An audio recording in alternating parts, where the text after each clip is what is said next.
Welcome to Weekend Wisdom by Creating a Family. As you guys may know, Creating a Family is a national support and training nonprofit for foster, adoptive, and kinship families. And Weekend Wisdom is a new podcast we are offering in our channel.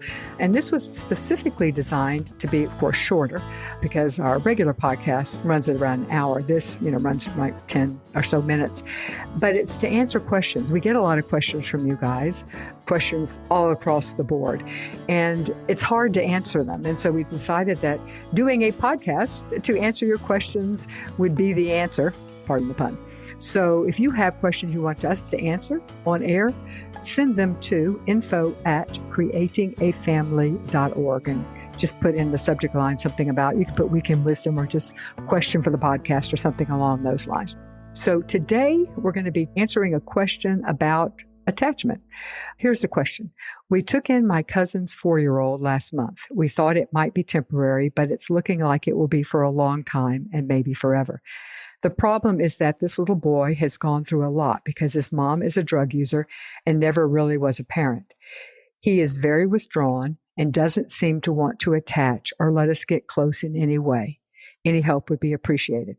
So first of all, thanks for reaching out, and especially thank you for being a safe place for this kiddo to land. And also, I should say at the output that I am not a mental health professional, and I do strongly urge you to get a mental health support for you and the child, especially during these initial adjustments phase and helping you with the transition. But I will attempt to answer your question from my vantage point. So first, and although I know it may not have been meant this way, I think it's really important to realize that there really isn't such a thing, especially for a 4-year-old, of, quote, wanting to attach. Children are born to attach. It's how they survive. If this child seems unattached, then there are things you can do to help. And one of the first things is realizing that his lack of attachment, if indeed that's what you're seeing, is not a choice, and it's not his fault. When a child does not attach to us, I know it can feel personal. It's like they don't like us or that they're doing this to get to us, but this truly is not the case. The other thing I wanted to mention is that you have only had this child for a month. So as easy as it is to slip into the, oh my gosh, what's going to happen? This kid is not, how I thought he was going to be. It's important to realize that you are at the very beginning stages. This little guy has had his entire world turned upside down. Now, I appreciate you have as well. So you've got a combination where a family has had their everything turned topsy-turvy and a child who's had everything upside down. And that is not a match made for a calm and easy transition. So it would be unusual to think that this child is not going to react. This one is reacting withdrawn. Other kids react with tantrums. It's just all a bit part of the process. So keep all of that in mind. Now I'm going to give you some practical suggestions of things you can do. I know the first one is going to sound simplistic and obvious, but your number one goal in these earliest days together is to find out what this child needs and do your best to meet these needs. At 4, you can ask him, and you can anticipate also many of his needs. You can anticipate when he's hungry and things like that. The goal here is that you want him to see you as a safe place to get what he needs. This child's needs have not been met in the past. He likely doesn't trust and know that the adults in his life will be able to meet his needs. So you be on the lookout to identify what they are and make sure that you meet them. All right. The second practical suggestion or tip is to say yes as often as you can. Every yes you can offer this child is like it's depositing trust in his little trust bank. So try to say yes to your child more than you say no. In fact, your goal should honestly be to say 7 yeses to every 1 no you must say. And I'm going to tell you from experience, that takes intentionality. You have to be on your game. If you're saying it's going to be a 7-to-1 ratio, it's going to surprise you how often you're saying no. And you may have to get creative, and you have to figure out how to turn a no into a yes. So I'll give you an example. Let's say he wants to play with the Magnet-Tiles, but you need to go to the grocery store.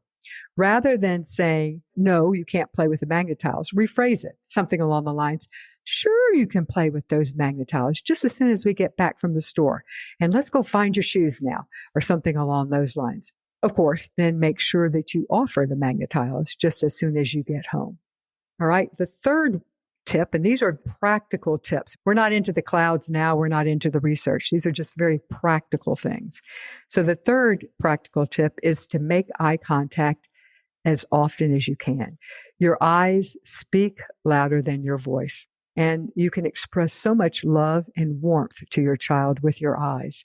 So when possible, get down on his level when you do this. Get down on his level and try to make contact. And be patient with him if he's not able to return eye contact at this time. Continue lovingly offering your eyes in a gentle and soft expression. This is a model and is a message to him of acceptance.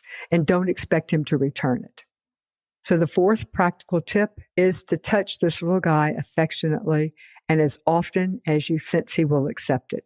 Again, you may have to get creative. He may not feel comfortable with a big old bear hug, but he might accept a side hug or a high five or a pat on the back or a rustle of his hair. So pay attention to his cues or his reactions to recognize if he doesn't appreciate or feel safe being touched the way you're offering it.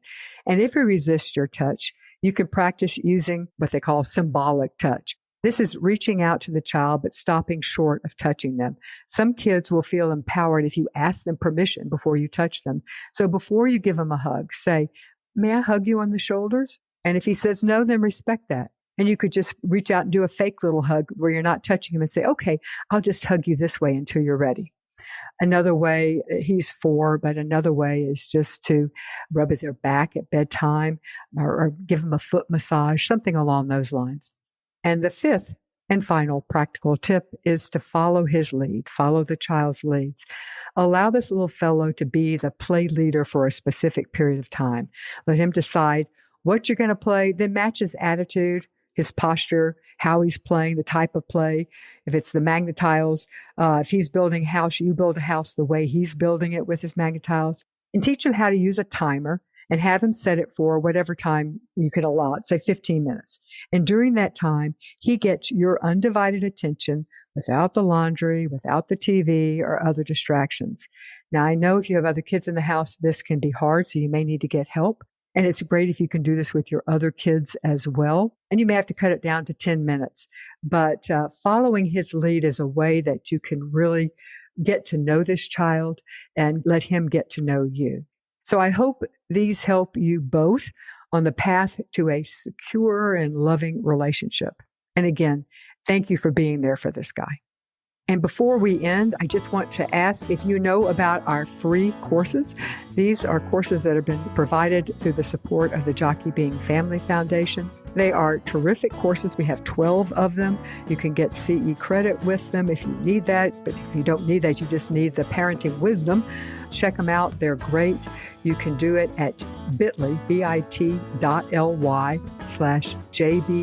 support. So thanks. And especially thanks for listening to this week's Week in Wisdom. If you liked it, please tell a friend to subscribe to the creatingafamily.org podcast.